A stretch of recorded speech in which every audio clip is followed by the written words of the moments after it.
السلام عليكم، اهلا بكم في درس جديد من دروس تعلم تي في. انا عمر ابو هاشم ودي قناه تعلم تي في. ويلكم تو شانل عمر ابو هاشم.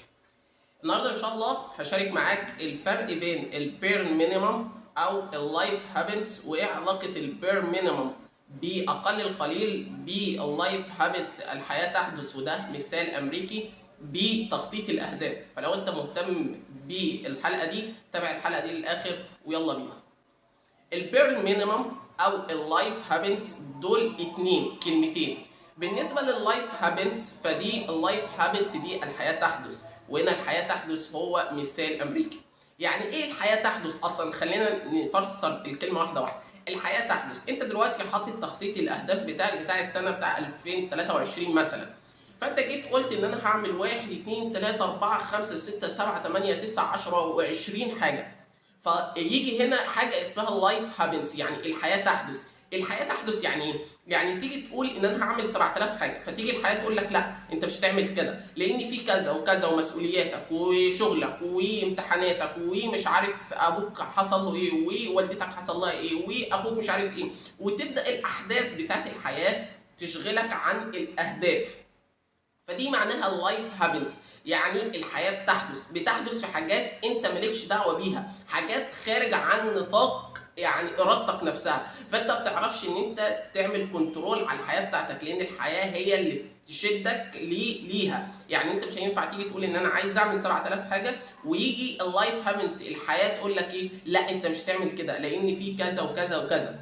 فيجي هنا دور حاجه اسمها البير مينيمم. يعني ايه البير مينيمم بقى؟ يعني اقل القليل. يعني ايه اقل القليل؟ يعني انت دلوقتي جيت في 2023 وجيت كتبت انا هعمل 1 2 3 4، كتبنا الليسته بتاعت الاهداف بتاعتنا.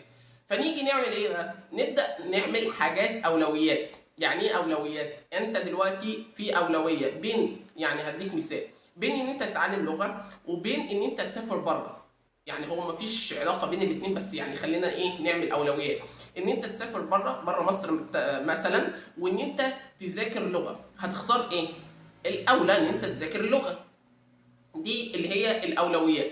فالبير مينيمم هنا اللي هي اقل القليل. حاول دايما تحط لسته. لو انت هتعمل اليوم بتاعك، تخطيط اليوم بتاعك نفسه، اليوم بتاعك عباره عن 24 ساعه. ده انت لو هتصحى بقى متاخر يعني على الساعه 9 8 بالكتير، لكن انت لو شخص نشيط وعايز تصحى من الفجر، فانت حاول برضو ايه اللي انا هقول لك عليه ده. اول حاجه تحاول تعمل الاولويات. ايه هي الاولويات بتاعتك؟ ان انا هذاكر، ان انا هقرا قران، ان انا هقول الاذكار، ان انا هبر اهلي النهارده، هقعد معاهم اكتر قدر ممكن، ان انا هعمل مهاره.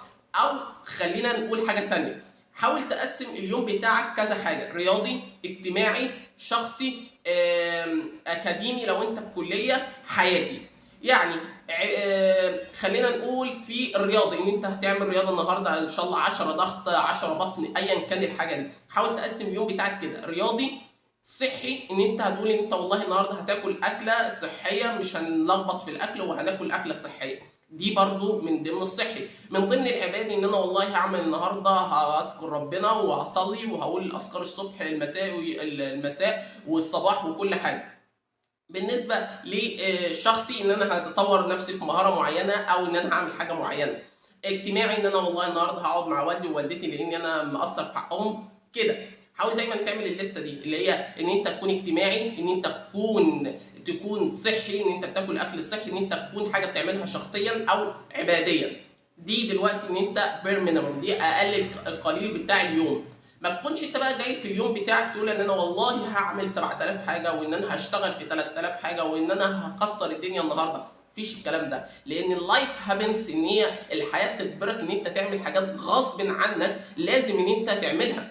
لان انت في اليوم بيطلع لك حاجه كده زي يعني حاجه مره واحده كده تقول لك ان انت لا مش هتعمل دي النهارده لان في اولويه عندها. فيجي هنا دور البير مينيمم ان انت لازم تعمل اقل القليل. حاول ان انت تعمل في اليوم بتاعك 3 4 حاجات ان هم احسن من ان انت تعمل 7000 حاجه وما تعملش حاجه فيهم. فده الفرق بين اللايف هابنس ان الحياه تحدث وده مثال امريكي، والبير مينيمم ان هو اقل القليل. فحاول دايما في الحياه عموما ان انت تعمل اقل القليل اللي هو البير مينيمم. فبس كده. لو عجبك الحلقه بتاعت النهارده ما تنساش بقى تدوس لايك وسبسكرايب في القناه. ويلكم تو شانل عمر ابو هاشم، وثانك يو فور واتشنج على المشاهده دي. السلام عليكم.